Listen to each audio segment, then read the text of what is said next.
ఈ కేంద్రాల నుంచి వ్యాపారం మీరు వేగంగా ముందుకు వెళ్ళేటట్టు ఈరోజు ఆడబిడ్డల కోసం అన్ని ప్రయత్నాలు చేస్తున్నాం. అందుకే ఈనాడు ఆడబిడ్డలను ఆర్థికంగా నిలబెట్టడమే కాదు, ఆడబిడ్డలకు పుట్టబోయే బిడ్డలు ఆరోగ్యవంతంగా ఉండాలి. మన పిల్లలు ఆరోగ్యవంతంగా ఉన్నప్పుడే తల్లిదండ్రులకు ఆనందం ఉంటుంది. ఈరోజు అందుకే తల్లి గర్భం దాల్చినప్పటి నుంచి 6 సంవత్సరాలకు పెరిగే వరకు బలవర్ధకమైన పోషకాహారం పేద పిల్లలకి ఇవ్వాలి.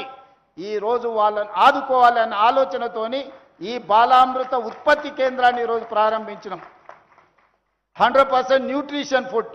మీ కార్మిక సంఘం నాయకుడు ఇక్కడనే ఉన్నారు, జనక్ ప్రసాద్ గారు. వారు సింగరేణి కార్మిక సంఘమే కాదు, ఈరోజు టీజీ ఫుడ్స్ కార్మిక సంఘానికి కూడా అధ్యక్షుడు ఉన్నాడు. వారికి తెలుసు ఈరోజు ఈ ప్రభుత్వం ఎంత చిత్తశుద్ధితోటి ఈ పిల్లల ఆరోగ్యాన్ని కాపాడడానికి, వీళ్ళే భవిష్యత్ తరాలు, ఈ దేశ భవిష్యత్తు.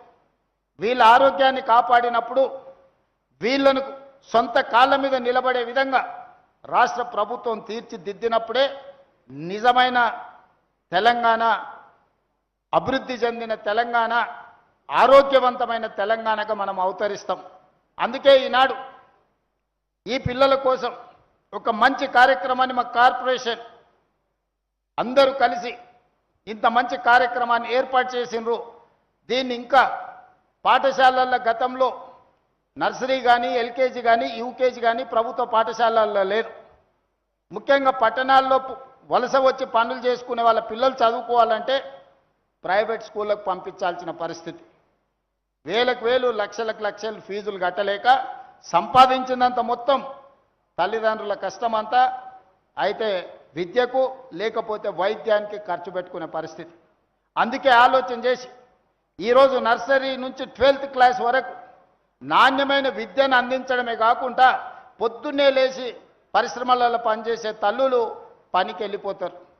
పిల్లలకు భోజనం పెట్టే పరిస్థితి ఉండదు, పాలు ఇచ్చే పరిస్థితి ఉండదు ఆర్థికంగా. అందుకే ఈనాడు రాష్ట్ర ప్రభుత్వం వాళ్ళందరి కష్టాన్ని గుర్తించి కష్టం నుండి వాళ్ళని దూరం చేయడానికి ఈరోజు నర్సరీ నుంచి 12th క్లాస్ వరకు బ్రేక్ఫాస్ట్తో పాటు లంచ్, ఒక నాణ్యమైన భోజనం పెట్టాలని ఈరోజు గొప్ప పథకాన్ని ప్రభుత్వం ప్రారంభించింది. ఒకరోజు పాలు, ఒకరోజు రాగి జావ, ఇంకొక రోజు ఇడ్లీ, ఇంకొక రోజు వడ, ఇంకొక రోజు పూరి.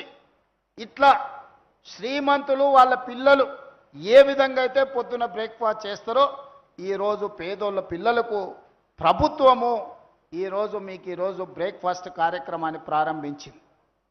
పిల్లలు స్కూల్కి వచ్చి ఆకలితో కడుపుతో ఉంటే టీచర్లు ఏం చదువు చెప్పినా పిల్లలకు ఆలోచనలకు తట్టదు. కడుపులో ఆకలి ఉంటే చదువు తలకెక్కదు. కానీ తల్లిదండ్రులకేం పొద్దున్నే లేచి ఉద్యోగానికి వెళ్ళాలి. తల్లులు బయటికి వెళ్ళి పని చేయలేకపోతే కుటుంబం గడవడం పరిస్థితి కష్టం. ఇంటి కిరాయిలు, ఇంటి అవసరాలు, ఒక్కొక్కసారి ఇంటి అయినా సాయంత్రం చేసుకునే దావతులు, ఇవన్నీ కూడా కుటుంబ భారం అంతా మహిళ మీదనే పడే పరిస్థితి. మా అక్క నవ్వుతుంది ఆడ. నిజమే కదమ్మా నేను చెప్పింది. ఇంటి ఆయన జేబులో నగదు ఉంటే పోయి బెల్ట్ షాప్కి ఇచ్చొస్తాడు. అదే అమ్మ దగ్గర నగదు ఉంటే బడికి పోయి ఫీజు కట్టేస్తాడు. మా పిల్లగాడు చదువుకుంటే నేను కష్టపడ్డా, నా జీవితం ఇట్లయినా సరే నా పిల్లగాడు చదువుకోవాలి, వాడు పెద్దోడై ప్రయోజకుడై గౌరవంతో పాటు ఆర్థికంగా నిలదొక్కోవాలని తల్లి కోరుకుంటుంది. తండ్రి ఉంది, వాడు పెద్దగా ఏదో పని చేసి బతడలే, నేను వాణి చేసేదే ఉంది అనుకుంటే తల్లి మాత్రం పిల్లగాడు పెరిగి పెద్దయి ప్రయోజకుడు కావాలని తల్లి కోరుకుంటుంది. ఆ తల్లి మనసులో మాటను గుర్తించి ఈరోజు పేద పిల్లలకు నాణ్యమైన విద్యను అందించాలి. నాణ్యమైన విద్య బోధించిన ఆ విద్యార్థి తలకెక్కాలంటే వాని కడుపు నిండా భోజనం ఉండాలి. కడుపులో ఎలుకలు పరిగెత్తుతుంటే సార్ ఎంత గొప్ప చదువు చెప్పినా అది అంతే సంగతులు, వానకాలం చదువు అవుతుంది. అందుకే ఇవాళ ప్రతి స్కూల్లో పిల్లలకు బ్రేక్ఫాస్ట్తో పాటు నాణ్యమైన భోజనం, సన్నబియ్యంతో భోజనం, ఈ వసతులు ఇవ్వాలి అనంటే ప్రభుత్వం ఈరోజు వాళ్ళ మీద కొంత వెచ్చించాలి. ఇది నేను ఖర్చుగా భావిస్తలేను.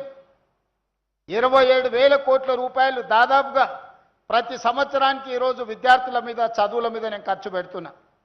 గతంలో ఎక్కడ ఖర్చు అయిపోయేదో తెలియదు. నేను ఎవరిని విమర్శించదలుచుకోలేదు, కానీ ఈరోజు